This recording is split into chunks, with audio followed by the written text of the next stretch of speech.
কলেজের গেট দিয়ে ভিতরে প্রবেশ করছিলাম, ঠিক এমন সময় কোথা থেকে যেন একটা মেয়ে এসে আমার সাথে ধাক্কা খেলো আর পড়ে গেল। উঠেই দুইটা চর দিল আমায়। আমি তো অবাক। ওই ছোট লোকের বাচ্চা, দেখে চলতে পারিস না? আমার কি দোষ? আপনিই তো ধাক্কা দিলেন, আর আপনি আমার মা বাবা নিয়ে কথা বলবেন না। তোর সাহস কি করে হয় আমার মুখে মুখে কথা বলার? কিছু বললাম না। মেয়েটা আরো কিছু কথা বলে চলে গেল। আমি এসব অপমান হজম করে ভিতরে গেলাম।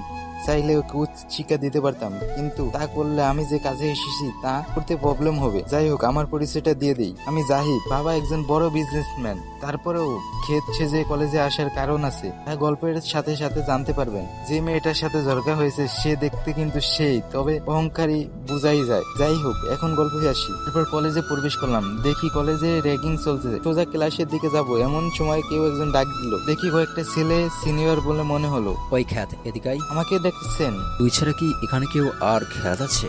ট্রাক উঠলেও কিছু বললাম না। জি ভাইয়া বলুন। তুই কি এই কলেজে নতুন? জি ভাইয়া, আজকে নতুন আসছি। একটা সিটি ধরিয়ে দিয়ে। এইটা ওই মেয়েটাকে দিয়ে আই। কেন? আমি পারবো না বলেই চলে আসতে লাগলাম। ছেলেটা এসেই আমার কলার ধরে ফেললো। মাথায় রক্ত উঠে গেল। তারপর শান্ত গলায় বললাম, কলার ছাড়েন। ছাড়বো না। কি করবি? এখন কিছুই করব না, সময় হলে দেখতে পারবেন। কলার ছাড়িয়ে চলে আসলাম ক্লাসে। আমাকে র্যাগিং করতে আসছে। আমার আসল পরিচয় জানলে আমার পায়ের নিচে পড়ে থাকবে। ক্লাসে আসার কিছুক্ষণ পরে স্যার আসলো। গুড মর্নিং স্টুডেন্ট, কেমন আছো সবাই? ভালো আছি স্যার, আপনি কেমন আছেন? ভালো। এই ছিল, তুমি কি এই ক্লাসে কি করো? স্যার, আমি ক্লাসে নতুন ভর্তি হয়েছি। ও, তাহলে এইসব কি পরে আসছো? দেখে তো ফকিরের মতন লাগে। হঠাৎ করে একটা মেয়ে বলে উঠলো। পুরাই খ্যাত স্যার। এসব ছোট লোককে কারা ভুজানি ভর্তি করায়? কলেজের মান সম্মান বলে কিছু থাকলো না। ঠিকই বলছো নীলা, এই বস তার মানে মেয়েটার নাম নীলা? বাহ, নামটা সুন্দর, কিন্তু ব্যবহার এমন কেন? তারপর ক্লাস শেষে বাইরে হওয়ার সময় মেয়েটা মানে নীলা কে ছোট লোক বলে অপমান করে গেল, কিন্তু আমি বললাম না কিছুই। যে কাজে এসেছি তা সফল করতে হবে, এসব নিয়ে মাথা ঘামালে চলবে না। এরপর ফ্ল্যাটে এসে খেয়ে একজনের সাথে কিছু কাজের কথা বললাম। কি কাজ তা পরে জানতে পারবেন। এরপর বাড়িতে ফোন দিলাম। হ্যালো আম্মু, কেমন আছো? ভালো আছিস? তুই কেমন আছিস বাবা? আমি আলহামদুলিল্লাহ ভালো আছি। আব্বু মাহেশা কেমন আছে? তারা সবাই অনেক ভালো আছে। তোকে ছাড়া বাড়িটা কেমন খালি খালি লাগছে। তাড়াতাড়ি চলে আয় না বাবা। কাজ শেষ হলেই চলে আসবো, তোমরা চিন্তা করো না। এভাবে কিছুক্ষণ কথা বলে কেটে দিলাম। আর দিলাম এক ঘুম। সকালে ঘুম থেকে উঠে নাস্তা করে কলেজে গেলাম। কলেজে ঢুকতেই কে যেন পিছন থেকে ডাক দিল। পিছনে তাকিয়ে দেখি নীলা, সাথে তার কিছু ফ্রেন্ড আছে। ওই ছোট লোক, এদিকে আয়। বলুন, কেন ডেকেছেন? কেন, তোকে কি ডাকাও যাবে না? আসলে তা নয়, কোনো না কোনো কারণে তো ডেকেছেন, তাই জিজ্ঞেস করলাম। কোনো কারণে ডাকি নাই। আচ্ছা, তোর নাম কি? আমার নাম জাহিদ। বাড়ি কোথায়? আর পরিবারে কে কে আছে? আমি আপনাকে এসব বলতে বাধ্য নয়। তার চেয়ে বড় কথা, আমি অপরিচিত কাউকে আমার পরিবার বা আমার সম্পর্কে বেশি কিছু বলি না। সো বাই, ভালো থাকবেন বলেই চলে আসলাম। এদিকে নীলা ও নীলার বান্ধবীরা। দেখেছিস ছোট লোকটার কি ভাব, কিভাবে কিছু না বলেই চলে গেল। কি রে নীলা, তুই কি ভাবছিস? ভাবতেছি জাহিদকে তোদের দুলাভাই বানালে কেমন হয়। কি বলছিস এসব?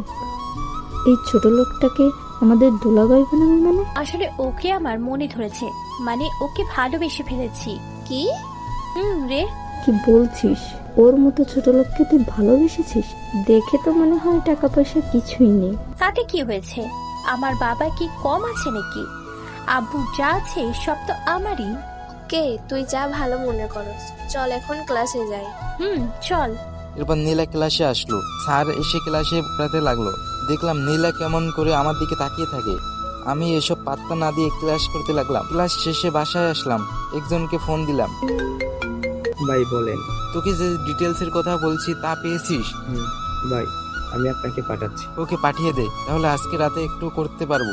রাতে একটা মিশনে বের হলাম। মিশনটা শেষ করে আসতে আসতে রাতে 1টা বেজে গেছে। বাসায় এসে ঘুমিয়ে পড়লাম। সকালে ঘুম থেকে উঠে যথারীতি কলেজে গেলাম। গিয়ে বন্ধুদের সাথে কথা বলছি। ও আপনাদের তো বলাই হয়নি, আমার 2জন বন্ধু হয়েছে, নাম সিয়াম ও রনি। আসলে ক্ষেত বলে কেউ ফ্রেন্ড তো দূরের কথা বলতেই পারে না। এমনকি অনেক স্যার ম্যাডামরাও কথা বলে না। তবে এই 2জন আলাদা, ওদের মন অনেক ভালো। অনেক কথা বলে ফেললাম, এবার গল্পে ফেরা যাক। ওদের সাথে গল্প করছি এমন সময়, আচ্ছা ওই মেয়েটা কে রে? আরে ও হচ্ছে নীলা, আমাদের সাথেই পড়ে। এইটা আমিও জানি, অন্য কিছু বল।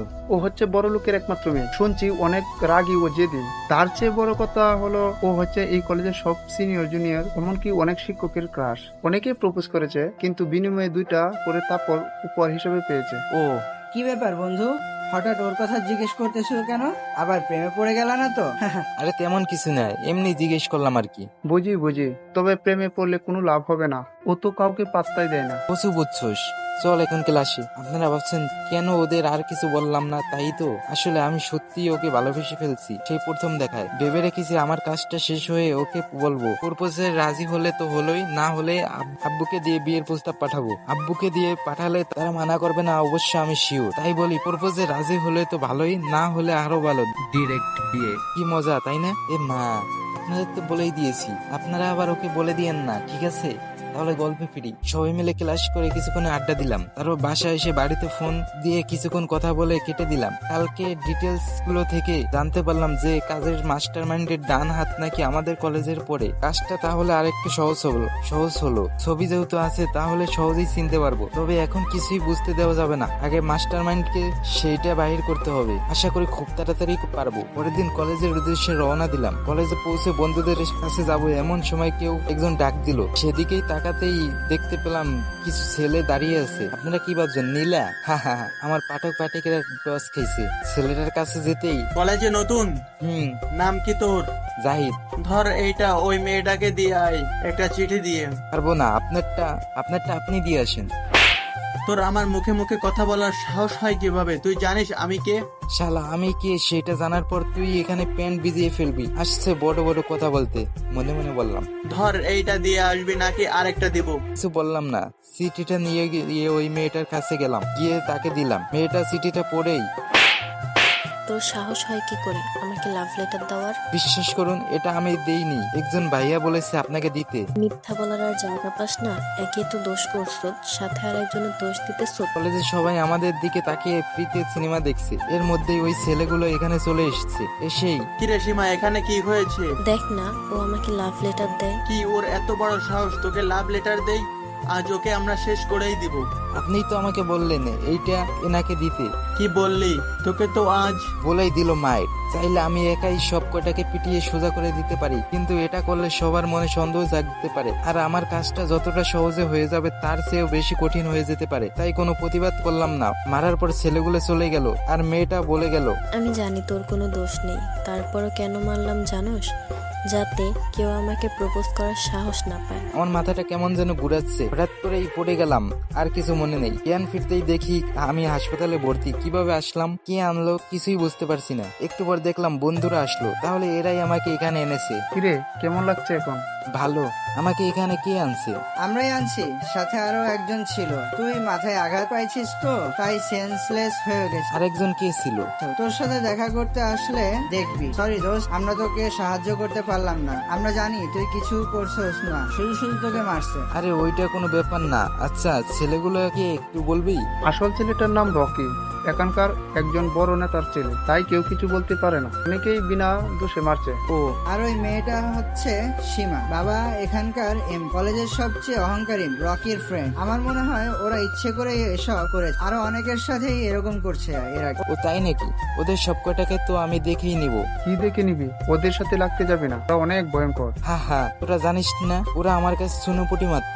কি বলছো এসব? ওরাই দেখতে পারবি, এখন এসব বাদতে। ওকে, ওরা আরো কিছুক্ষণ কথা বলে বাইরে গেল ডাক্তারের সাথে কথা বলতে। তারপর কেউ একজন ভিতরে প্রবেশ করলো। আমি তো সেদিকে ফিরে তাকাতেই অবাক, কারণ সে আর কেউ না, সে হলো আপনারা ঠিকই ধরেছেন, সে হলো নীলা। এইবার আর আপনাদের ডস খাওয়াইলাম না। আমি তাকে দেখে কিছুটা অবাক হলাম। সে আমার কাছে আসলো। কেমন লাগছে এখন? জি ভালো।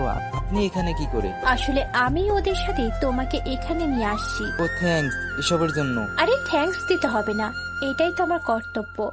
জাহিদ, আমাকে ক্ষমা করে দিও প্লিজ। কেন ক্ষমা করব? আসলে আমি তোমার সাথে অনেক খারাপ ব্যবহার করেছি, তাই প্লিজ ক্ষমা করে দিও। আরে কি করছেন? আমি তো ওইসব অনেক আগেই বলে গেছি, ক্ষমা চাইতে হবে না। সত্যি তুমি আমাকে ক্ষমা করে দিয়েছো? আরে বাবা সত্যি। এভাবে ওর সাথে কিছুক্ষণ কথা বলে ওকে বাড়িতে পাঠিয়ে দিলাম। ও এখন যাইতে চাইছিল না, জোর করেই পাঠালাম। তারপর হাসপাতাল থেকে বেরিয়ে আসলাম। 5 দিন পর কলেজে গেলাম। 3 দিনেই সুস্থ হয়ে গিয়েছিলাম, কিন্তু কিছু কাজ থাকার কারণে কলেজ যেতে পারিনি, তাই আজকে যাচ্ছি। কলেজে গিয়ে দেখলাম সীমা আর রকিরা একসাথে বসে হাসাহাসি করছে। তার মানে সিয়াম রনি যা বলছে তা সত্যি। ওদের তো আমি কোনোদিনই ছাড়বো না। বিনা কারণে ছাত্রছাত্রীদের হেনস্থা করে ওরা। ওদিকে পাত্তা না দিয়ে বন্ধুদের কাছে গেলাম, গিয়ে দেখি ওরা গল্প করতেছে। কি রে, কি খবর তোদের? আমি পুরোপুরি সুস্থ। আমাদের তো ভালো, তুই পুরোপুরি পুরোপুরি সুস্থ তো? পুরোপুরি সুস্থ। ওদের সাথে গল্প করছি এমন সময় নীলা আসলো। জাহিদ, কি খবর তোমার? ভালো, তোমার? আমি তো ভালোই। তোমার শরীর ঠিক আছে তো? হুম। আমি কি তোমাদের সাথে এখানে বসতে পারি? এখানে বসার কি আছে, আপনি আপনার ফ্রেন্ডের সাথে আড্ডা দিন। কেন, আমরা কি বন্ধু না? না, আমরা কোনোদিন বন্ধুত্ব করছি বলে মনে হয় না আমার। এখন করলে প্রবলেম কোথায়? আমি মেয়েদের সাথে বন্ধুত্ব করি না। আমার সাথে করো প্লিজ। আরে এত করে বলছে যখন কর, কোনো প্রবলেম নাই। আজ থেকে আমরা বন্ধু। ওকে। এরপর সবার সাথে কিছুক্ষণ কথা বলে ক্লাসে গেলাম। দেখতে দেখতে ক্লাসটা শেষ হলো। ক্লাস শেষ করে বাইরে আসার সময় রকিদের সাথে দেখা। কিরে, তুই এখনো এই কলেজে? দেখতেই তো পাচ্ছেন। আমি তো ভাবছিলাম ওই ধুলাইয়ের পরে আর এই কলেজের দিকে মুখ দেবে না। কলেজের দিকে মুখ না দেওয়ার কি আছে? এখানে সবারই পড়ালেখা করার অধিকার আছে। শুধু শুধু এখান থেকে চলে যাব কেন? বাহ বাহ, তোর তো দেখে সাহস বেড়ে গেছে অনেক, মুখে মুখে কথা বলোস। আপনার কথা শেষ তো, এখন আমি যাব বলেই চলে আসলাম। আর পিছন ফিরে তাকালাম না। বাসায় এসে খাওয়া দাওয়া করলাম। রাতের বেলা আমার গুপুর কাছে গেলাম। কাজ শেষ করে আসতে আসতে অনেক রাত হয়ে গেছে। পরের দিন কলেজ গেট দিয়ে তাড়াহুড়ো করে ঢোকার সময় হঠাৎ করে কার সাথে যেন ধাক্কা খেলাম। ফলস্বরূপ সে মাটিতে পড়ে গেল। আমি তার দিকে তাকাতেই অবাক, এটা তো সীমা। আল্লাহই জানে আজকে আমার আর কি করে। অপমান তো করবো, এটা শিওর। এসব ভাবতেছি ঠিক এমন সময় গালে কিছু অনুভব করলাম। তাকিয়ে দেখি সীমা আমার দিকে অগ্নির দৃষ্টি তাকিয়ে আছে, যেন গিলে ফেলবে। ওই ছোট লোক, তোর সাহস কি করে হয় আমাকে ধাক্কা দেওয়ার? আসলে সরি, আমি তাড়াহুড়ো করে দেখতে পাইনি, তাই ধাক্কাটা লেগে গেছে। তোর সরি ধুয়ে তুই পানি খা। দেখুন, আমি সরি বলছি। আমি বলেই চলে আসতে লাগলাম। তখন সীমা বলল আমাকে দেখে নিবে। আমি তার দিকে তাকিয়ে একটা মুচকি হাসি দিয়ে চলে আসলাম। আজকে নীলার সাথে দেখা। কি রে, তোকে সীমা থাপ্পড় মারলো কেন? আরে আসার সময় ধাক্কা লেগে গেছে। সরি বললাম, তাও শুনলো না। তুই কিছু বললি না যে? এখন বলবো না, সময় হলেই বলবো। মানে? এত মানে বোঝার কাজ নেই, চল ক্লাসে যাবো। এমনিতেই লেট হয়ে গেছে। ওকে। তারপর ক্লাসে গেলাম। দেখতে পেলাম হারামি দুইটা বসে আছে। আমি যেতেই, রে তোর আজকে এত দেরি কেন? আরে দূর, আর বলিস না, এমনিতেই আজ দেরি হয়ে গেছিল। আর সাথে কলেজে ঢোকার সময় আরেক ঝামেলা। অসহ্য লাগে এসব। কি হয়েছে রে? সীমার সাথে কলেজে ঢোকার সময় ধাক্কা খাইলাম। তারপর গালের উপর দিয়ে জ্বর বয়ে গেল। ও বুঝতে পারছি। আমি একটা জিনিস বুঝতে পারছি না, ওরা তোর সাথে একটু বেশি করতেছে কেন? ওরাই ভালো জানে। আচ্ছা বাদ দে এসব। স্যার আসছে, ক্লাস কর। ক্লাস করে বাইরে আসতেই নীলার ডাক। জাহিদ, বল, কি বলবি? এখন কি বাসায় চলে যাবি? কেন রে? আসলে আমার না ভালো লাগছে না এখন বাসায় যেতে। চল না একটু ঘুরে আসি। আরে ঘুরতে যাবি তো আমার সাথে কেন? তোর বান্ধবীর সাথে যা। আরে চল না প্লিজ, তোর সাথে যেতে মন চাইছে, চল না। আচ্ছা চল। আসলে আমারও মন চাইছিল ঘুরতে যেতে, কিন্তু সময় পাই না। আজকে যখন পেলাম তখন আর না করলাম না। আবার প্রিয় মানুষটার সাথে বলে কথা, এই সুযোগ তার মিস করতে পারি না। এরপর নীলার সাথে কলেজে বাইরে আসলাম। কিভাবে যাবি? একটা রিক্সা ডাকি, রিক্সায় যাবো। দুজন রিক্সাতে দুইজন? প্রবলেম কোথায়? আসলে আগে কোনো সময় মেয়েদের সাথে রিক্সায় উঠিনি তো, তাই। ওই বেশি কথা না বলে রিক্সা ডাক। তারপর রিক্সা ডেকে দুজনে রিক্সায় উঠলাম। আমার কেমন যেন অস্বস্তি লাগছে। আগে কখনো কারোর সাথে রিক্সায় উঠিনি তো, তাই মনে হয়। তাই একটু চেপে বসছি। এই, ওদিকে চেপে বসছিস কেন? পড়ে যাবি তো। না, আমি ঠিক আছি, কিছু হবে না। কচু ঠিক আছে তো, এদিকে আয়। বলেই হাত ধরে এক টান দিয়ে ওর কাছে নিয়ে গেল। ওর সাথে টাচ লাগতেই গায়ের মধ্যে কি যেন একটা 1000 ভোল্টের কারেন্টের শর্ট বয়ে গেল। আবার কেমন জানি ভালো লাগা কাজ করলো। হয়তোবা কাছের মানুষের ছোঁয়া লাগার কারণেই। আমি কোনো কথা না বলে চুপ করে বসে আছি। এমন সময় নীলা বলল, কি হলো? কোনো কথা বলিস না কেন? কি বলবো? কোনো কথা নাই বুঝি? কোনো কথাই তো খুঁজে পাচ্ছি না, কি বলবো? আচ্ছা জাহিদ, আমাকে তোর কেমন লাগে? কেমন লাগবে? ফ্রেন্ড হিসাবে ভালোই। প্রথম যখন তোকে দেখেছি তখন ভেবেছিলাম তুই অনেক অহংকারী। পরে তোর সাথে মেশার পর বুঝতে পারলাম তোর মনটা অনেক ভালো। তোকে তো আমার সেই প্রথম দিন থেকে খুব ভালো লেগেছে। তাই তো ভেবে নিয়েছি তোকে আমার জীবন সঙ্গী বানাবো, মনে মনে বললাম। আগে আমি একটু অহংকারী ছিলাম, কিন্তু এখন ভালো হয়ে গেছি। আমি বুঝতে পেরেছি এইসব অহংকার করে কোনো লাভ নেই, নিজেদেরই ক্ষতি হয়। ভালো। তা হঠাৎ এ প্রশ্ন কেন? এমনি। তারপর দুজন কিছুক্ষণ চুপ। হঠাৎ নীলা বলল, আচ্ছা, তুই কি কাউকে ভালোবাসিস বা পছন্দ করিস? সত্যি বলতে আমি একজনকে খুব ভালোবাসি, কিন্তু এখনো তাকে সেটা বলি নাই। আচ্ছা, তার পরিচয়টা কি জানতে পারি? সময় হলে জানতে পারবি। ও আর কোনো কথা হলো না। আমরা চলে আসলাম একটা পার্কে। তারপর রিক্সায় ভাড়া মিটিয়ে দুজনে পার্কে ঢুকলাম। সেখানে দুজনে অনেকক্ষণ ঘোরাঘুরি করলাম, পাশাপাশি আরো কিছু জায়গা গেলাম, ফুচকা খেলাম, রেস্টুরেন্টে গিয়ে লাঞ্চ করলাম দুজনে। নীলার মনটা খারাপ ছিল কিছুটা, অনেক ঘোরাঘুরি করলাম দুজনে। বলতে গেলে দিনটা আমার কাছে স্বপ্নের মতো কাটছে। প্রিয় মানুষটার সাথে ঘুরতে কার না ভালো লাগে, আমারও লাগছে। ঘোরাঘুরি শেষে নীলাকে বিদায় দিয়ে বাসায় আসলাম। আস্তে আস্তে সন্ধ্যা হয়ে গেছে, তাই সেদিন রাতে আর খেলাম না, অনেক ক্লান্ত ছিলাম, তাই ঘুমিয়ে পড়লাম। সকালে কলেজে গেলাম, যাওয়ার পর বন্ধুদের কাছে যাইতেই এমন সময় কলেজের কয়েকজন বড় ভাই আমার সামনে আসলো। তুই তো এই কলেজে নতুন, তাই না? কেন কেন কিছু বলবেন নাকি? না, তোর নীলার সাথে এত কিসের কথা? সেটা কি আপনাকে বলতে হবে নাকি? তুই আর নীলার সাথে কথা বলবি না। আমি আপনার কথা শুনবো কেন? কারণ আমি নীলাকে পছন্দ করি। হ্যাঁ তাই? তা নীলা কি আপনাকে পছন্দ করে? সেটা তোকে জানতে হবে না। তাহলে আমি তো আর আপনার কোনো কথা শুনবো না। বাই। ওই দাঁড়া, আবার কি বলবেন? তুই আমার কথা শুনবি কিনা বল। বললাম না আমি আপনার কথা শুনতে বাধ্য নয়। কি বললি তুই? এমন সময় সেখানে নীলার আগমন। কি রে জাহিদ, তুই এখানে দাঁড়িয়ে এইসব ছেঁচড়ার সাথে কি করছস? তা ভাইয়েরা আপনারা কি সত্যি শেষরা? ওরা সবাই চুপ করে রইলো। এমন সময় ওই জাহিদ, চল না ক্লাসে যাই। চল ভাইয়া, আসি, ভালো থাকবেন বলেই ওদের চোখ টিপ দিয়ে মুচকি হেসে চলে এলাম। তারপর আমরা ক্লাস করে যথারীতি বাসায় চলে গেলাম। এভাবে কেটে গেল এক সপ্তাহ। কলেজে বন্ধুদের সাথে আড্ডা, নীলার সাথে ঘুরতে বেড়ানো, পার্কে যাওয়া, রিক্সা চড়া, লাঞ্চ করা ইত্যাদির মাধ্যমে ভালোই কাটছিল এই 7 দিন। এখন নীলাকে আরো বেশি ভালোবেসে ফেলেছি। আমার মনে হয় নীলাও আমাকে ভালোবাসে, কারণ সে আমাকে অনেক কেয়ার করে, যত্ন করে নেয়। আর হ্যাঁ, এখানে আমি যে কাজে সেটা প্রায় শেষের দিকে। এই কাজটার মাস্টারমাইন্ড কে সেটাও আমি জানতে পেরেছি। আর কিছু কাজ রয়েছে, তারপরেই তার মুখোশ সবার সামনে খুলে ফেলবো। যাই হোক, গল্পে আসি। বসে বসে ফেসবুকে বন্ধুদের সাথে চ্যাট করছিলাম, এমন সময় নীলার ফোন। কি রে, কি করছো? এই তো একটু ফেসবুকে ঢুকলাম। তুই কি করিস? আমি শুয়ে আছি। তা খাওয়া দাওয়া করেছিস? তুই? আমিও করেছি। আরো কিছুক্ষণ কথা বলে কেটে দিলাম। তারপর দিলাম এক ঘুমে রাত কাবার। সকালে কলেজে গেলাম, গিয়ে বন্ধুদের সাথে আড্ডা দিয়ে ক্লাসে গেলাম। ক্লাস করে নীলার বিদায় দিয়ে তাড়াতাড়ি কলেজের বাইরে গেলাম। তাড়াতাড়ি যাওয়ার কারণ হলো খুব একটা আর্জেন্ট কাজ আছে। একজন লোক ফোন দিচ্ছিল, তাড়াহুড়া করে বেরোতে যাবে এমন সময় কারোর সাথে ধাক্কা খেলাম। তাকিয়ে দেখি একটা মেয়ে। ওই, সাহস কি করে হয় আমাকে ধাক্কা দেওয়ার? তুই জানিস আমি কে? আপনি যেই হন না কেন তাতে আমার কিছু যায় আসে না। ধাক্কা দেওয়ার জন্য সরি। তোর সরি তোর কাছে রাখ। তুই ধাক্কা দিলে কেন? আরে সরি বলছি তো, আসলে আমার আর্জেন্ট কাজ আছে, তাই তাড়াতাড়ি করতে গিয়ে ধাক্কা লেগে গেছে। এখন আমাকে যেতে দিন প্লিজ। তোর কাজ থাকলে আমি কি করব? আমাকে ধাক্কা দেওয়ার শাস্তি তো তোকে পেতেই হবে। ওই সেমরি, তোকে বলছি না আমার জরুরি কাজ আছে, তারপরে এমন করছিস কেন? আর ধাক্কা দেওয়ার জন্য সরি বললাম তো, বলেই চলে আসতে লাগলাম।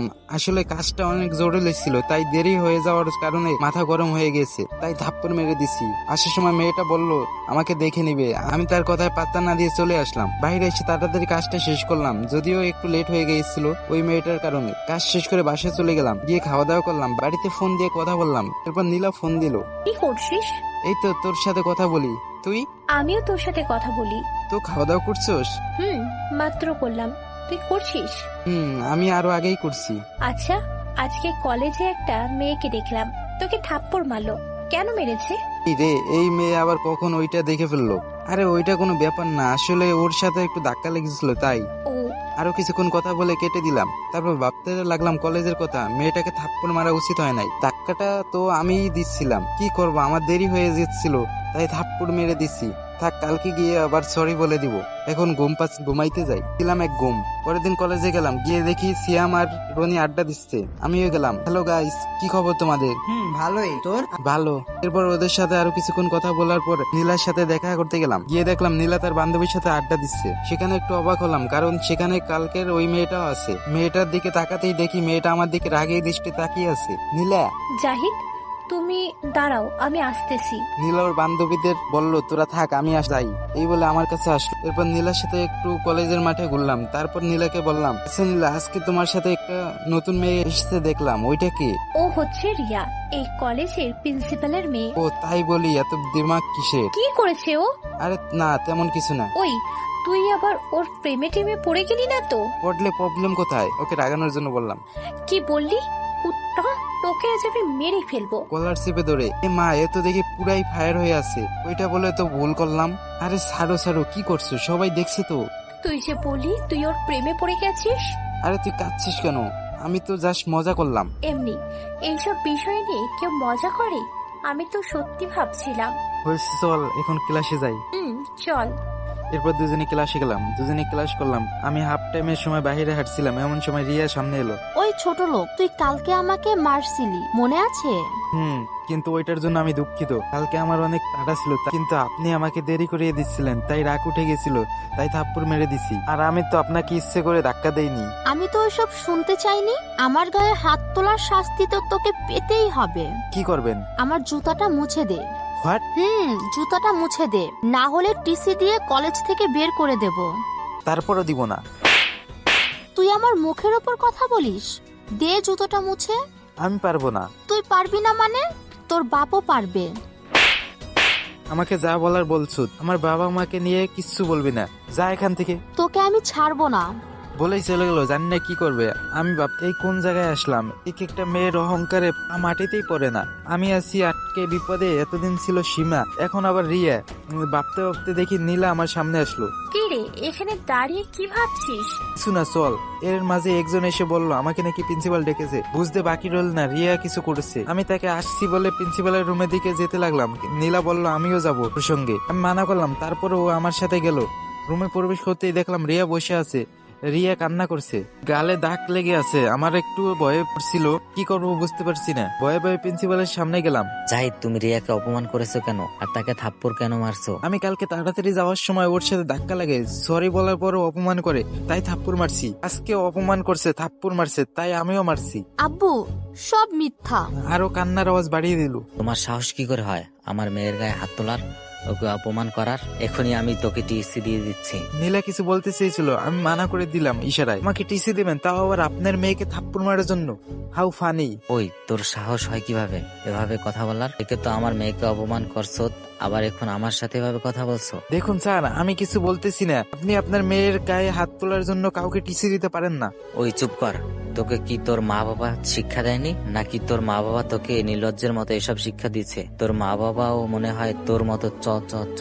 আর কিছু বলার আগে আমি তার কলার চেপে ধরে দাঁড় করিয়ে দিলাম। আসলে আমার মা বাবার সম্পর্কে কেউ কিছু বললে আমার মাথা ঠিক থাকে না, কাউকে সহজে ছাড় দেই না, হোক সে বড় আর ছোট। তাই এসব বলা আমার মাথায় রক্ত উঠে গেছে। কোনো কিছু না করেও অপমানিত হচ্ছি। তো সাহস কি করে হয় আমার মা বাবাকে নিয়ে কথা বলার? তাদের সম্পর্কে আর একটা বাজে কথা বললে এখানেই পুঁতে ফেলবো, কেউ কিছু করতে পারবে না। আমার সম্পর্কে যা বলার বলছো, কিন্তু আমার মা বাবার সম্পর্কে কিছু বলবি না। কোনো কিছু সম্পূর্ণ না শুনে বিচার করার মানে কি? তোর মেয়ে কি না কি বলছে তা দেখে কাউকে টিসি দিয়ে দিবি? মামার বাড়ি আবদার নাকি? আর তোকে বলছিলাম আমি ইচ্ছে করে ধাক্কাটা দেইনি, তারপরে বিষয়টা এত দূর নেওয়ার মানে কি? আপনাদের কাছে কি অন্যদের মানুষ বলে মনে হয় না? সবার সাথে ভালো ব্যবহার করতে শিখুন। একবার ভেবে দেখেন, আপনারা যদি ওদের জায়গায় থাকতেন। বলেই বাইরে চলে আসলাম। রাগে আমার মাথা ফেটে যাওয়ার অবস্থা। এরা নিজেরা কি মনে করে? আমার পিছু পিছু নীলাও আসলো। আমার এই ব্যবহার দেখে সবাই অবাক ও ভয় পাইছে, দেখেই বুঝতে পারছি। আমি বাইরে চলে আসার পর দেখি নীলা আমার দিকে অবাক দৃষ্টে তাকিয়ে আছে। এই নীলা, কি হলো? এভাবে তাকিয়ে আছো কেন? এইভাবে তাকিয়ে আছো কেন? ধাক্কা দিয়ে বললাম। তুই কি সত্যিই সেই জিহাদ যাকে অনেক অপমান করার পরেও কিছু বলে নাই? কেন, সন্দেহ লাগছে নাকি? সেটা তো অবশ্যই। এত অপমান সহ্য করা ছেলেটা প্রিন্সিপালের সামনে এমন হলো কিভাবে? সেখানে তো উল্টো ভয় পাওয়ার কথা। কিন্তু আমার বাবা মা নিয়ে কথা বললে আমি কাউকে ছাড় দিইনি। ও, তোর বাবা মা কে? তাদের পরিচয় কি? কোথায় থাকে? সময় হলে জানতে পারবি। এখন আমি যাই। এই বলে আমি ওখান থেকে চলে আসলাম। আর নীলা মনে মনে ভাবছে, এই জাহিদ কে, কি তার পরিচয়? যখনই একে ওর বাবা মা পরিবার বা কিছু জিজ্ঞেস করলে এড়িয়ে যায়। কোনো না কোনো রহস্য তো অবশ্যই আছে। এদিকে প্রিন্সিপাল স্যার ও রিয়া এক ঘরের মধ্যে আছে। প্রিন্সিপাল স্যার ভাবছে, কে এই ছেলে? আমার সাথে এভাবে কথা বলার সাহস তো কোনো ছাত্রের হবে না। এই ছেলে নিশ্চয়ই অন্য কোনো পরিচয় আছে। রিয়া ভাবছে, ওই ছেলেটাকে আব্বুর সাথে এইভাবে কথা বললো, আর ও তো ঠিকই বলেছে। আমিও তো ওর সাথে প্রথমে খারাপ ব্যবহার করেছি, ওর বাবা মা নিয়ে কথা বলেছি, তাই ও আমাকে থাপ্পড় মেরেছে। ওর সাথে এইসব করা আমার একদম ঠিক হয় নাই। কালকেই ওর কাছে সরি বলতে হবে। আর এদিকে আমি বাড়িতে এসে খাবার খেয়ে দিলাম এক ঘুম। এভাবে কেটে গেল দিনটা। পরের দিন কলেজে গিয়ে আড্ডা দিচ্ছি, এমন সময় রিয়া ডাক দিল। জাহিদ, কি হয়েছে? তুমি আমাকে ডাকছো কেন? এদিকে একটু আসবে? তোমার সাথে আমার একটু কথা আছে। পারবো না, বলতে হলে এখানেই বলেন। প্লিজ একটু আসো। কেন, আবার তোমার আব্বার কাছে বলবে নাকি অন্য কোনো ধান্দা? তেমন কিছু না, প্লিজ একটু আসো। কোনো খারাপ ব্যবহার করব না। ওকে। তারপর আমি ওদের কাছে বলে রিয়ার কাছে গেলাম। সরি। কেন? এতদিন তোমার সাথে মিসবিহেভ করার জন্য। আসলে তুমি থাপ্পড় মেরেছিলে, তাই আমার রাগ উঠে গিয়েছিল। It's okay. আর কিছু বলার থাকলে তাড়াতাড়ি বলেন, না হলে আমি যাই। আমরা তো একসাথে পড়ি, তাহলে আজ থেকে আমরা ফ্রেন্ড। সরি। কেন? কারণ আমি মেয়েদের সাথে বন্ধুত্ব করি না। শুধু আমার সাথে করো প্লিজ। তাছাড়া তুমি তো নীরার সাথে বন্ধুত্ব করছো। নীলার সাথে বন্ধুত্ব করার একটা কারণ আছে। কি কারণ? সেইটা এখন বলা যাবে না। আমি তোমার বন্ধু হলে কোনো সমস্যা হবে না, আর খারাপ ব্যবহারও করব না, প্লিজ। ওকে, তবে বন্ধু থেকে বেশি কিছু না। ওকে। এরপর রিয়াকে নিয়ে বন্ধুদের কাছে গেলাম, ওদের সাথে পরিচয় করিয়ে দিলাম। আর এইসব দেখে নীলা তো রেগে আগুন হয়ে গেছে। ওকে দেখেই বোঝা যাচ্ছে সবার সাথে থাকায় কিছু বলতে পারছে না। আমি ওকে আর কিছু না বলে সবার সাথে গল্প করতে লাগলাম। আড্ডা দেওয়া শেষে সবাই ক্লাসে যাবে এমন সময় ওই তোরা যা, আমি আর ও পরে আসছি। ওরা সবাই চলে গেল। তারপর ওই তুই রিয়ার সাথে বন্ধুত্ব করলি কেন? কি করব, ও অনেক করে বলছে। ও বললেই করতে হবে নাকি? আরে করলে প্রবলেম কোথায়? অনেক সমস্যা। আরে বাদ দে তো, বন্ধুত্বই তো করছি, প্রেম তো আর করি নাই। কি বললি হারামি? ওই স্যার এভাবে কেউ কারো কলার ধরে নাকি? আমি ধরি। আরে তুই রাখছিস কেন? তুই কিছু বুঝিস না। কি বুঝবো? থাক, আর বুঝে কাজ নেই, চল ক্লাসে। চল। তারপর আমরা দুজনে ক্লাসে গেলাম। কলেজ থেকে বাসায় আসলাম, এসে খাওয়া দাওয়া করে বিকেলে একটু বের হলাম। আর 2-3 দিন পরে এই শহর ছেড়ে চলে যাব। তারপর বাসায় এলাম, রাতে আম্মুর কাছে ফোন দিলাম। আসসালামু আলাইকুম আম্মু। ওয়ালাইকুম আসসালাম। কেমন আছিস তুই? আম্মু আমি ভালো আছি, তুমি? আমি ভালো আছি। বাড়ির সবাই কেমন আছে? সবাই আলহামদুলিল্লাহ ভালো আছে। তোকে ছাড়া বাড়িটা কেমন খালি খালি লাগে। চিন্তা করো না, আমি আসতেছি। তা কবে আসবি বাবা? পরশু আসতে পারি, আমার কাজ প্রায় শেষ। তা বৌমাকে কখন নিয়ে আসবি?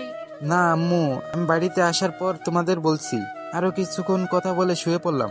সকালে ঘুম থেকে উঠে রেডি হয়ে কলেজে গেলাম। তারপর দিন কলেজে গেলাম। আজকে আমার আসল কাজ। কলেজে গিয়ে দেখি রকি ও তার বন্ধুরা একটা মেয়ের সাথে বাজে আচরণ করছে। কেউ কিছু বলছে না। আমি তো ভাবতেছি, বাহ, ভালোই সুযোগ পেয়ে গেলাম, আজকে এর ফয়সালা করব। রকির সাথে দেখলাম সীমাও আছে। আমি মনে মনে ভাবছি, সে একটা মেয়ে হয়ে অন্য মেয়ের সাথে বাজে আচরণ করার সঙ্গ দিচ্ছে। হায় রে মানুষ। তারা যখনই মেয়েটার ওন্না ধরতে যাবে তখনই আমি হাতটা ধরে ফেলি। আমাকে দেখে তো ওরা পুরাই রেগে রয়েছে। ওই তোর সাহস হয় কিভাবে আমার কাজে বাধা দেওয়ার? ওনার সাথে খারাপ ব্যবহার করছেন কেন? তোকে বলতে হবে নাকি? তুই এখানে এসে কথা বলার সাহস পেলি কিভাবে? সেটা পরে বুঝবি, আগে ওনাকে যেতে দে। আমি মেয়েটাকে যেতে বললাম, আর মেয়েটা চলে গেল। তোকে এতদিন এত কথা বলার পরও তুই আমার সামনে আসছিস। আজ তোকে আমি শেষ করে ফেলবো। সেটা একটু পরেই দেখা যাবে কে কাকে শেষ করে। কি বললি? বলেই আমার কলার চেপে ধরলো। কলার স্যার। ছাড়বো না। কি করবি তুই? কলার স্যার, না হলে ভালো হবে না কিন্তু। তুই আবার আমার সাথে জোর গলায় কথা বলিস? বলে আরো জোরে কলার ধরলো। শেষবারের মতো বলছি, কলার স্যার। ছাড়বো না। তুই কি করবি? আমি ওর পেট বরাবর দিলাম এক ঘুষি। ও একটু দূরে গিয়ে পড়লো। এতক্ষণ কলেজের সবাই, এমনকি টিচাররাও মাঠে চলে এসেছে। সবাই দাঁড়িয়ে দাঁড়িয়ে এসব দেখছে আর অবাকও হচ্ছে, কারণ রকির গায়ে হাত তোলার সাহস এই কলেজের কারণেই। রকি আমার দিকে রাগি সে তাকিয়ে আছে, আর আমি তার দিকে তাকিয়ে একটা মুচকি হাসি দিলাম। তারপর তার বন্ধুরা আমাকে মারতে আসছিল। আরে আরে তোরা করছিস? ওরা সবাই থেমে যায়। তোরা আমাকে পরে মারতে আসিস, তার আগে আমি তোদের সাথে হিসাব নিকাশ করি, কারণ তোদের সাথে আমার কিছু হিসাব নিকাশ আছে। আমি রকির কাছে গেলাম, গিয়ে ওর মুখটা উপরে উঠে মুখ বরাবর কয়েকটা ঘুষি দিলাম। এতে ওর নাক ফেটে রক্ত পড়তে লাগলো। তখন ওই তুই আমার গায়ে হাত তোলার সাহস পেয়েছিস কিভাবে? এই সাহস আমার অনেক আগে থেকেই আছে। আমার বাবা জানতে পারলে তোকে পুলিশে দিবে। সারা জীবনও জেল থেকে ছাড়া পাবি না। সারা জীবন জেলে বসে মশা মারবি। ও তাই, চিন্তা করিস না, একটু পর পর সবাই এখানেই আসবে। এখন বল, তোদের বসের নাম কি? কিসের বস? কে বস? হ্যাঁ, মনে পড়ছে না? কিসের, একটু পরেই বুঝতে পারবি। আগে একটা কাজ করি। এই বলে আমার বন্দুকটা বের করে রকি ও তার বন্ধুদের পায়ে একটা করে গুলি করে দিলাম। সব কয়টা বসে রয়েছে। এর মধ্যে সীমা অনেকটা দূরে গিয়ে দাঁড়িয়ে রয়েছে, আর সকলে আমার দিকে অবাক দৃষ্টিতে তাকিয়ে রয়েছে। বিশেষ করে নীলা ও আমার বন্ধুরা কেউ ভয়ে কিছু বলতে পারছে না। কিরে, অবাক হচ্ছিস কেন? তোদের পায়ে গুলি করলাম, ওরা শুধু আমার দিকে তাকিয়ে আছে। কুল মেয়ে রকি। কুত্তার বাচ্চা, আজকে তোকে কেউ বাজাতে পারবে না। তুই আমার পায়ে গুলি করেছিস, তুই জানোস না আমি কে। কুল মেয়ে রকি, কুল। শুধু আপনার পরিচয় না, আপনার পুরো গোষ্ঠীর বায়োডাটা আমার কাছে আছে। আর আপনাকে গুলি করছি যেন আপনি পালাতে না পারেন। আমার আবার এসব দৌড়ঝাঁপ ভালো লাগে না, আগেই ব্যবস্থা করে রাখলাম। এদিকে গুলি খেয়ে ওদের অবস্থা কাহিল। ওরা সবাই ভাবছে ছেলেটার কাছে বন্দুক আসলো কোথা থেকে। কি রে, অবাক হচ্ছিস? আমার কাছে বন্দুক আসলো কোথা থেকে? সব কয়টা শুধু তাকিয়ে আছে, কিছু বলছে না। আরে সব জানতে পারবি, কিন্তু আফসোস সেটা জানার পর কেউ আর বেঁচে থাকবি না। তারপর রকির কাছে গেলাম, কিরে বলবি না তোদের বসকে? না, আমাদের মেরে ফেললেও বলবো না। বলে ফেল, তোরা কেউ বাঁচবি না। ওকে, আমিই বলছি, তোদের লিডার এখানকার কমিশনার, ওর কথাই তোরা ডিরেক্ট সাপ্লাই দেস। I am right? রকি তো পুরাই অবাক আর ভাবছে কে ও, কি করে এসব জানে। তখন দেখলাম কলেজে 4-5টা গাড়ির সাথে পুলিশেরও গাড়ি প্রবেশ করছে। বুঝতে বাকি রইলো না কারা আসছে। এরা আর কেউ না, এরা হলো রকির আব্বু আর পুলিশ। রকির আব্বু আমার কাছে এসেই বলল, এই ছেলে কে তুই? তোর সাহস কি করে হয় আমার ছেলের গায়ে হাত তোলার? আবার গুলিও করছিস? তোর কি জানের মায়া নাই? আরে আমার জান নিয়ে পরে ভাবিস, আগে তোর আর তোর ছেলের কথা ভাব। তুই আমাকে ভয় দেখাস? বলেই আমার কলার চেপে ধরলো। আমার তো রাগ উঠে গেল। সোজা আমার কলার ছাড়িয়ে ওনার কলার ধরে নিয়ে গিয়ে ধাক্কা দিয়ে ফেলে দিলাম। পুলিশটা সহ সবাই অবাক, একটা ছেলে কিভাবে এত সাহস পায় এত বড় নেতার কলার ধরার। তুই আমার কলার ধরে অনেক বড় ভুল করছিস। তখন কয়েকজন পুলিশ আমাকে ধরতে আসলো। কে রে তুই? তুই জানিস কার গায়ে হাত তুলিসিস? জেলে নিয়ে গিয়ে এমন উত্তম মাধ্যম দেব না, নিজের নাম পরিচয় ভুলে যাবি। আমি একটা মুচকি হাসি দিলাম। তখনই সবাই দেখলো 4টে হেলিকপ্টার ও নিচ দিয়ে 5টা গাড়ি এসছে। সবাই ভাবছে এখন আবার কে আসলো। আসলে এগুলো সবাই আমার দলের। গাড়িতে করে এখানকার কমিশনারকে আনা হয়েছে, কারণ সেই হলো রকির বস। এরা এখানে ড্রাগের ব্যবসা করে আর অনেক ধরনের খারাপ কাজ করে। এদের শেষ করার জন্য এখানে আমার আশা। যদিও এটা আমার দলের যে কাউকে পাঠালেই শেষ করতে পারতো, কিন্তু আমার তো একটা কাজ ছিল, আরো একটা কাজ ছিল, সেটা পরেই জানতে পারবেন। এতদিন আমি এদের সকল আস্তানা ধ্বংস করছি, তাই আজকে কাজটা পুরোপুরি কমপ্লিট করে ফেলবো। তারপর হেলিকপ্টার গুলো মাঠে ল্যান্ড করলো, গাড়িগুলো থামালো আর আসল অপরাধীকে নামিয়ে আনা হলো আমার কাছে। হেলিকপ্টার থেকে কয়েকজন নামলো আর একজন এসে আমাকে আমার কোটটা পরিয়ে দিল। এরপর এইসব গাড়ি থেকে 50 জনের মতো লোক নামলো, সবার হাতেই অস্ত্র। আমি এবার রকি আর কমিশনারের সামনে গেলাম, গিয়ে রকিকে বললাম, কিরে তোর বসকে তো ধরে আনলাম, আমাকে কিছু করবি না? ওরা সকলে ভয় পেয়ে গেছে। তখন ওই তুই আমাকে এখানে ধরে আনছত কেন? ওই তোরা ওকে গ্রেপ্তার করস না কেন? ওরা গ্রেপ্তার করতে আসলে ওদের প্রাণটা যাবে ওদের সাথে। আব্বু, তোমার এত ক্ষমতা, তুমি কিছু করতেছো না কেন? তখন রকির আব্বুর মোবাইলে ফোন আসে। আরে শফিক সাহেব, আপনি আপনার ফোনটা আগে ধরুন, পরে আমাকে কি করবেন না হয়। কথা বলার পর তার ফোনটা হাত থেকে পড়ে যায়। হা হা, কোথায় গেল আপনার ক্ষমতা? আপনার ছেলে সব ধরনের অপরাধ করার পরেও আপনি তাকে কোনো কিছু করেননি। আপনার ক্ষমতার জোরে আপনার ছেলে অপরাধ করেই যাচ্ছে, তাই আপনার এই ক্ষমতা আমি কেড়ে নিলাম। আপনার মুখ দিয়ে আর কথা বেরোচ্ছে না। আর কমিশনার, তোকে বলছি, তোর কাজ হচ্ছে দেশকে রক্ষা করা, আর তুই কিনা দেশের মধ্যে অবৈধ জিনিসের ব্যবসা করিস। কে তুই? আমি তো তোকে পরিচয় দিবই, তার আগে শোন, এই কয়দিনে তোর যত অবৈধ আস্তানা, তোর লোকজন সব আমিই ধ্বংস করছি। ড্রাগের ব্যবসা আমি এই কয়দিনে বন্ধ করছি। আজকে তোদের শেষ করে দেব। কে তুই? কি তোর পরিচয়? এসব কিভাবে জানোস? আমার পরিচয় জানার এত আগ্রহ? আচ্ছা শোন, তোরা টাইগার গ্রুপের নাম শুনছিস? সবাই একসাথে তারা দেশ থেকে সব ধরনের খারাপ কাজ দূর করার জন্য কাজ করে। আর আমি হলাম সেই গ্যাংয়ের লিডার টাইগার। এইটা শোনার পর ওখানে যারা ছিল সবাই 2 কদম পিছিয়ে যায়। তারা যেন মৃত্যুকে চোখের সামনে দেখতে পাচ্ছে। এদিকে অপরাধীদের অবস্থা আরো ভয়াবহ। কিরে, আমার পরিচয় শুনছিস? আর তোদের শেষ করার জন্য আমার এখানে আসা। এবার তোদের উপরে যাওয়ার পালা।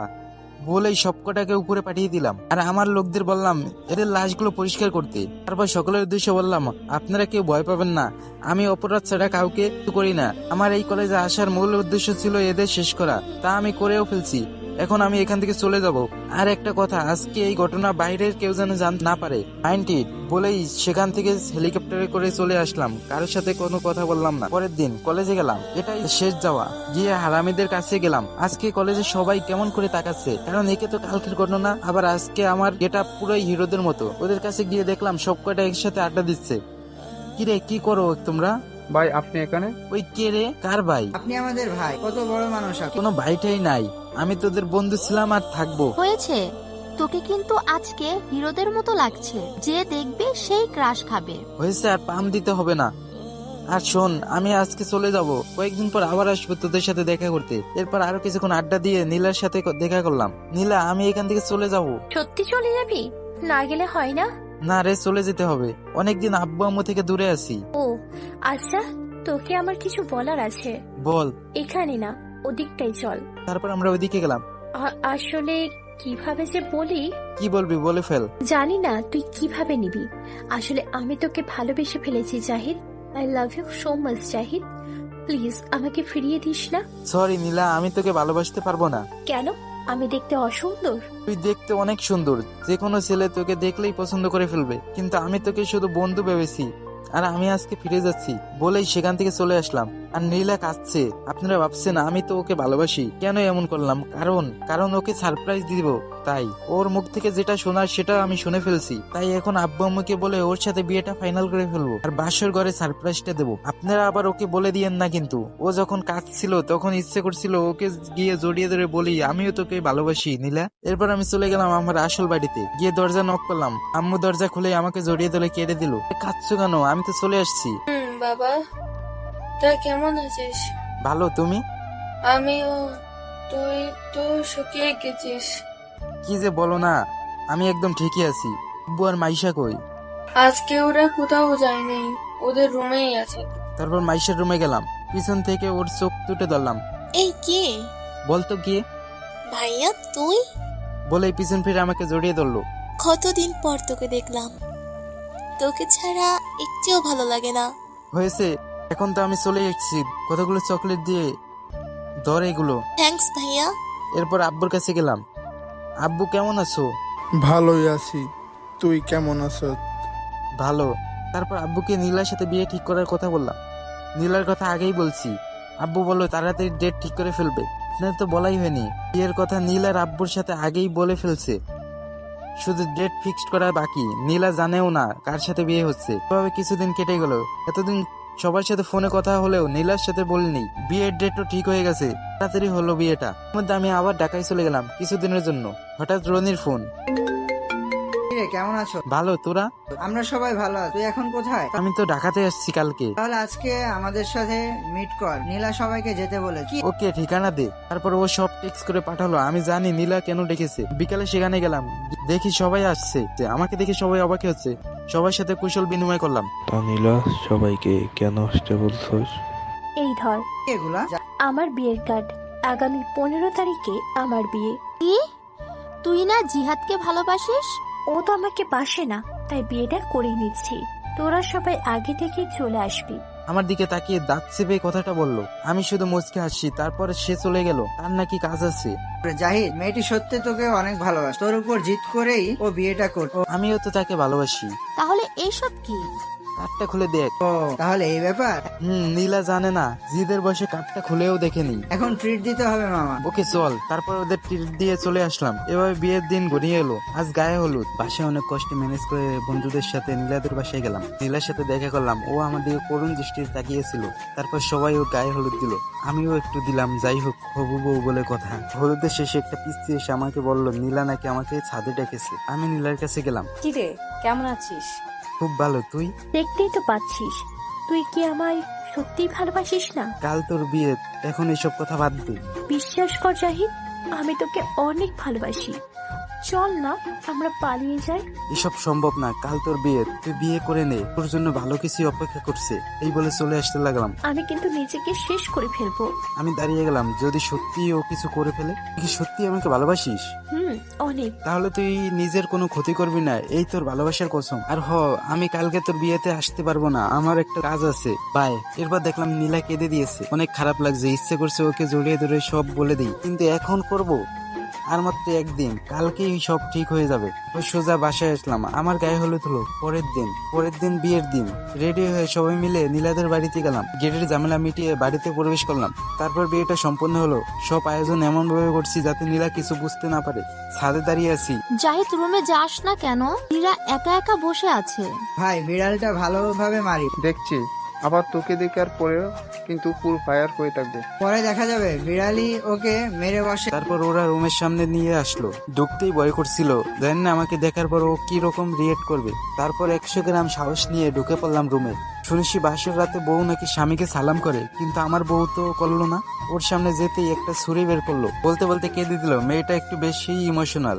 দেখুন, আপনি আমাকে স্পর্শ করার চেষ্টা করবেন না। আমি একজনকে ভালোবাসি। শুধুমাত্র বাবার কথায় আর ওর উপর রাগ করে আপনাকে বিয়ে করেছি।